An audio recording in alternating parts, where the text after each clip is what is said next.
Hello, ഇപ്പം ഞങ്ങളുള്ളത് മറയൂരത്തെ ഒരു jaggery പ്രൊഡക്ഷൻ്റെ യൂണിറ്റിലാണ്. ഇവിടെ കയറുമ്പോൾ തന്നെ നമുക്ക് കരിമ്പ് ജ്യൂസ് ഉണ്ടാക്കുന്നതായി കാണാൻ സാധിക്കുന്നുണ്ട്. അങ്ങനെ ഞങ്ങൾ അവരുടെ കടയിലെ ഉള്ളിലോട്ട് കയറിയ ഉടനെ അവിടുത്തെ ചേച്ചി ഞങ്ങൾക്ക് ശർക്കര ടേസ്റ്റ് ചെയ്യാൻ വേണ്ടി തന്നു. പിന്നെ ഞങ്ങൾ അവിടെ മൊത്തം കാണാനായി ചുറ്റി നടന്നു.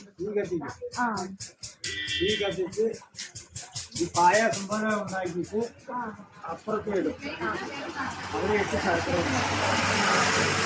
അവിടുത്തെ ചേട്ടനെ ഞങ്ങൾ പരിചയപ്പെട്ടു.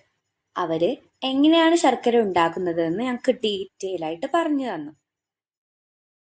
ഈ കാണുന്ന വലിയ പാത്രത്തിലാണ് അവർ ശർക്കര ഉൽപ്പാദിപ്പിക്കാറ്. ആദ്യം ഇവിടെ വെച്ച് കരിമ്പ് ജ്യൂസ് ഉൽപ്പാദിപ്പിക്കപ്പെടുന്നു. പിന്നീട് ഒരു പൈപ്പ് വെച്ചിട്ട് പച്ച കളറുള്ള ആ പാത്രത്തിലേക്ക് അവർ നിറയ്ക്കുകയാണ്. പിന്നീട് പാത്രം നിറയുമ്പോൾ അവർ ഈ വലിയൊരു പാത്രത്തിലേക്ക് ഈ ജ്യൂസ് ഫുള്ള് ഒഴിക്കുന്നു. ഞങ്ങൾ പോയ ടൈമിൽ അവരൊന്നുകൂടെ ഉണ്ടാക്കാൻ നിൽക്കുകയായിരുന്നു. അപ്പോൾ പ്രൊഡക്ഷൻ ഡീറ്റെയിൽസ് ഞങ്ങൾക്ക് കറക്റ്റായിട്ട് മനസ്സിലായി. ഈ ചേട്ടന് ഞങ്ങളോട് അതെങ്ങനെയാണ് ഉണ്ടാക്കുന്നത് എന്നുള്ള കറക്റ്റ് ഡീറ്റെയിൽസ് പറഞ്ഞു.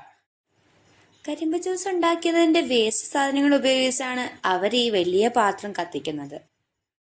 പിന്നീട് അത് നല്ലോണം കുറുക്കിയെടുത്തതിന് ശേഷം ഈ സ്ക്വയർ ഷേപ്പിലുള്ള സ്ഥലത്തേക്ക് അവർ ഉണക്കാനായിട്ട് മാറ്റുന്നു. ഉണങ്ങിയതിന് ശേഷമാണ് അവർ ഓരോരോ ഫ്ലേവറിനനുസരിച്ച് ഓരോരോ ശർക്കരകൾ നിർമ്മിക്കുന്നത്. ആദ്യം നിർമ്മിക്കപ്പെടുന്നത് കരിമ്പ് ജ്യൂസ് മാത്രം വെച്ചുകൊണ്ടുള്ള ശർക്കരകളാണ്. പിന്നീടാണ് ഫ്ലേവറിനനുസരിച്ച് മാറ്റങ്ങൾ വരുത്തുന്നത്. അങ്ങനെ ഇവിടെ ഒരുപാട് ഫ്ലേവറിലുള്ള ശർക്കരകൾ കാണാൻ സാധിച്ചു.